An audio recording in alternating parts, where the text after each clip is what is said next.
आज हम law of attraction यानी आकर्षण के सिद्धांत की वास्तविकता को समझेंगे। इस चीज़ के बारे में बहुत सारी बातें कही जा रही हैं, कही जाती रही हैं, लोग सुनते हैं, समझते हैं, लेकिन आगे चलकर लोगों को सफलता नहीं मिल पाती है। लोग इस बात पे खोए हुए हैं, आखिर ऐसा होता क्यों है। लॉ ऑफ अट्रैक्शन को आखिर इतना अच्छा बताया जाता है और ये भी बताया जाता है कि ये बहुत कारगर है, लेकिन ये कारगर वास्तव में ज़्यादातर लोगों के सिद्ध नहीं होता है। कुछ लोगों के जो ये कहा जाता है कि उनके कारगर सिद्ध हो रहा है, तो उनको तो उस चीज़ में सफलता शायद वैसे भी मिल जानी थी। अगर वो ये ना भी जानते कि लॉ ऑफ अट्रैक्शन क्या है और उसको जानते हुए समझते हुए कोई एक्शन ना भी ले रहे होते अपनी लाइफ में, तो भी शायद उनको सफलता मिल ही जानी थी। तो हम कैसे ये माने कि लॉ ऑफ अट्रैक्शन कारगर है, और अगर कारगर है तो ये आखिर है क्या चीज़, और प्रैक्टिकली ये इम्प्लीमेंट होते हुए अपना लाभ होते हुए हमें हर हाल में दिखना चाहिए, बस फाइनल चीज़ होनी चाहिए। ये कैसे होती है, कैसे होगी, इसी बात को आज हम जानेंगे, वास्तविकता फाइनली बिल्कुल, और ये होगा। तो अब ये जाने कि ये कैसे, पहले ये जाने ये होता क्या है, इसको हम जानेंगे कि ये क्या है और इसका कारण क्या है जिनके लिए ये होता है, यानी कि लाभ होता है। और फिर जब हम कारण जान गए तो उसको कैसे अमल में लाएं, उन कारणों को कैसे अपनाएं कि हमें भी लाभ हो, इस चीज़ को हम समझेंगे। तो पहले ये लॉ ऑफ अट्रैक्शन है क्या चीज़। ये लॉ ऑफ अट्रैक्शन कोई ऐसी चीज़ नहीं है कि आपने सोचा, आप उसके बारे में ज़्यादा सोचने लगे कि ऐसा ही आपके साथ होगा, होने वाला है, तो ये वास्तव में आपके साथ हो जाएगा। जैसे कि यदि कोई आदमी बाबू बनना चाहता है, यूपीएससी की परीक्षा दे रहा है, उसे लगता है कि वो आईएएस बन जाएगा, खूब घूस खाएगा, मलाईदार विभाग में पोस्टिंग होगी, अरबों खरबों के घोटाले करेगा, तो वो सपने अंदर ही अंदर बनने लगते हैं। कहते जैसे हैं कि हम देश की सेवा करेंगे, उसका मतलब है कि हम देश के जो धन है देश में, उसका जो बोझ है उसको हम कम कर लेंगे, अपने ऊपर ले लेंगे और बाकी जनता को गरीब कर देंगे, उनके ऊपर बोझ कम हो जाएगा। खैर, ये रही एक तरफ की बात, थोड़ा लाइटर नोट पे। लेकिन वास्तविकता यही है कि एग्जाम्पल जो हम ले रहे हैं, वास्तविकता तो खैर यही थी बाबुओं की। अब एग्जाम्पल भी हम मान लो बाबुओं का ही लेते हैं कि लोग बाबू बनना चाह रहे हैं कि आईएएस का एग्जाम देंगे, पास होंगे, बाबू बनेंगे, पैसा खाएंगे।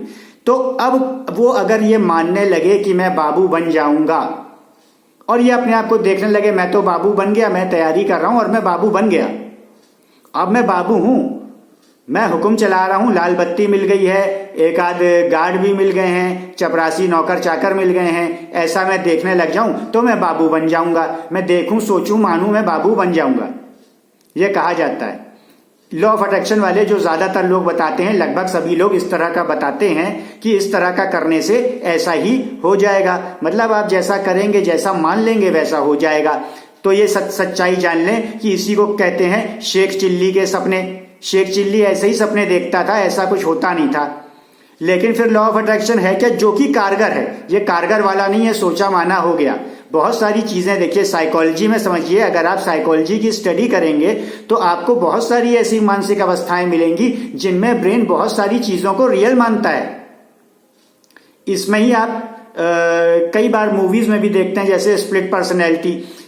एक बार करीब 12-13 पर्सनैलिटीज भी एक औरत ने बना ली थी अमेरिका में, क्योंकि उसको काफी मेंटल टेंशन था एक अपनी पर्सनैलिटी से, जो कि वो थी, मान लीजिए उसका नाम था बेटी। अब वो बेटी के बाद ग्वेंडोलिन हो गई, मैरी हो गई, जेन हो गई, एनी हो गई। क्यों? क्योंकि वो जिस पर्सनैलिटी में जाती थी, बेटी के बाद मान लीजिए वो एनी हुई, तो एनी को भी अब टेंशन है, एनी की भी लाइफ में कोई प्रॉब्लम है, तो वो मैरी हो गई। अब मैरी की लाइफ में भी प्रॉब्लम आने लगी, क्योंकि वो मैरी बन के अब जीती थी, तो फिर अब वो जेन हो गई। तो उसको तो बिल्कुल रियल लगता था, लेकिन वो इन सब में से कुछ भी नहीं हो पाई, रही वो वही जो कि वो थी। तो वो इंसान वही रहता है। तो ये जो लॉ ऑफ अट्रैक्शन है, लेकिन जो है वो है क्या। मान लीजिए कि आज आप बाबू बनना चाह रहे हैं, आप बाबू के लिए परीक्षा देने की कोशिश करेंगे, जानने की कोशिश करेंगे। मान लीजिए आपने न्यूज़पेपर उठाया, तो न्यूज़पेपर आप पहले भी उठाते थे, अब आपके लिए लॉ ऑफ अट्रैक्शन कैसे काम कर रहा है। पहले आप उठाते थे, लेकिन बाबूगिरी की इंफॉर्मेशन पे आपकी नजर नहीं टिकती थी। अब आप बाबू बनना चाह रहे हैं, तो बाबू के बारे में कुछ छपा कि भाई वैकेंसियां निकल रही हैं, या ये कोचिंग अच्छी है, या इसने टॉप किया, तो इन सब चीजों पे आपकी निगाहें टिकेंगी। तो सिर्फ टिकना है, क्योंकि आप उस चीज को धारण कर रहे हैं, मान रहे हैं कि आपको करना है, तो आपका ध्यान उस तरफ जा रहा है। तो लॉ ऑफ अट्रैक्शन ये ऐसे काम किया, वो अट्रैक्ट होके आई नहीं आपके पास, वो पहले से भी आती थी, लेकिन अब आपका ध्यान जाता है उसकी तरफ। ये हो जाता है लॉ ऑफ अट्रैक्शन में। अब आप उसमें खोते हैं, आपने कोई न्यूज पढ़ी, उसमें आपने बहुत सारे विचार निकाले, अब उसके बाद आप उसके और पीछे जाएंगे, अब आप खुद से भी खोजेंगे। अब तो वैसे, पहले तो वैसे भी आते थे, मान लीजिए न्यूज़पेपर आप रोज पढ़ते थे और सरसरी निगाह से देखते थे, बाबूगिरी पे आपका दिमाग नहीं जाता था, अब जा रहा है। इसके अलावा अब आप और भी ढूंढ रहे हैं, तो आप खुद से क्योंकि उसके लिए प्रयास कर रहे हैं, तो आपको उसी से संबंधित चीजें मिलेंगी ना। तो हम ये कह सकते हैं कि लॉ ऑफ अट्रैक्शन से वो सारी चीजें अब आपके सामने आ रही हैं, लेकिन वो आ नहीं रही हैं, अब आपका ध्यान वहां जा रहा है। अब आप रोड में निकले, आपने किसी कोचिंग का ऐड देखा, कोई बाबूगिरी से संबंधित चीज देखी, तो उसमें आपका ध्यान गया। कोई न्यूज आई कि नेता और बाबू का झगड़ा हुआ, वो सचिव था आईएएस और वो नेता था, विधायक था या सांसद था या मंत्री था, उसका झगड़ा हुआ, अब उस न्यूज पे आपका ध्यान गया, क्योंकि अब आपको लगता है कि आप आगे चलकर बाबू बनेंगे तो आपकी क्या स्थिति होगी नेताओं के परिप्रेक्ष्य में। आप नेताओं को कितना सुपीरियर मानेंगे, मानते भी हैं। जैसे अरविंद केजरीवाल बाबू था वो बाबू आईआरएस में था, रेवेन्यू सर्विसेज में, वहां भी मलाई काटी होगी, अब नेता बन के काट रहा है। तो इसका मतलब बाबू हमेशा नेता को सुपीरियर समझता है। एक बबुआइन भी थी, आईपीएस थी, किरण बेदी, वो भी नेत्री बनी, इसका मतलब बाबू नेता को सुपीरियर समझता है, फिर गवर्नर बना दी गई। खैर, ये रही एक की बात कि सुपीरियर कौन है, इन्फीरियर कौन है, लेकिन यह है कि आपका ध्यान जा रहा है इस तरफ। आप इस पे बात करेंगे तो आपका ध्यान इस तरफ जाता है, तो इसको आप कह सकते हैं लॉ ऑफ अट्रैक्शन से आपने प्राप्त किया। तो जो लोग लॉ ऑफ अट्रैक्शन को जानते हैं उन्हें यह लगेगा कि ये लॉ ऑफ अट्रैक्शन से हो रहा है, लेकिन होता ये वैसे भी, क्योंकि आप कोई भी काम करते हैं, या आप ये कह लीजिए कि यही लॉ ऑफ अट्रैक्शन था, बस आप इसको जानते नहीं थे कि ये लॉ ऑफ अट्रैक्शन है। लेकिन ये इतना ही सिंपल है, जैसे अभी हम लोगों ने जाना समझा, रियल चीज है, बिल्कुल रियल तरीके से समझा, इधर कोई लगी लिपटी वाली घुमाने वाली कोई बात नहीं थी, रियल चीज थी। अब ये तो जो है, अब हम अट्रैक्ट कैसे करें। अट्रैक्ट करने का भी वही तरीका है कि माने कि हम हो गया, ये नहीं।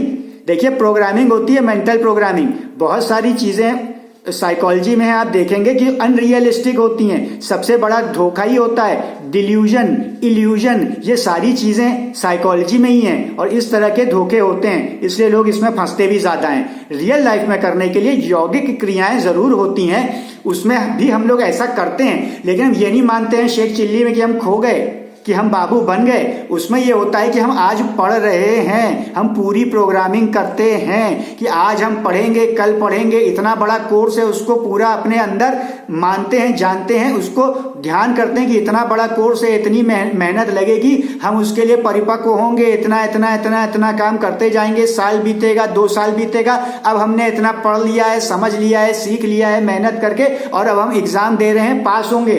ऐसी प्रोग्रामिंग करते हैं, तब वो होता है। इसको कहते हैं प्रोग्रामिंग। ये अपनी प्रोग्रामिंग की जाती है बिल्कुल उसी प्रकार जैसे योग निद्रा होती है। योग निद्रा में यह माना जाता है, आंखें बंद कर ली जाती हैं कि बहुत अंधेरा हो रहा है, बिल्कुल शांत, सब कुछ शांत, शरीर शांत, वातावरण शांत और बिल्कुल अंधेरा, शरीर ढीला, नींद आ रही है, आ गई। और उठने का भी होता है, ऐसे ऐसे डीप में हम रहेंगे और सुबह होगी, 5 बजे चिड़िया चहचहाई और नींद खुल गई, और नींद उसी समय खुल जाती है।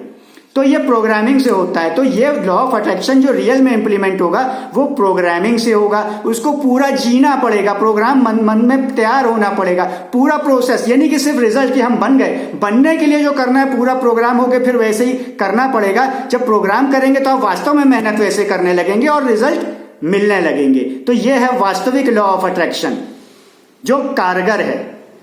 इस वीडियो को ज्यादा से ज्यादा शेयर करें और अपने आप को इस सही जानकारियों से आगे बढ़ाएं और गलत जानकारियों को पीछे छोड़ाएं। धन्यवाद।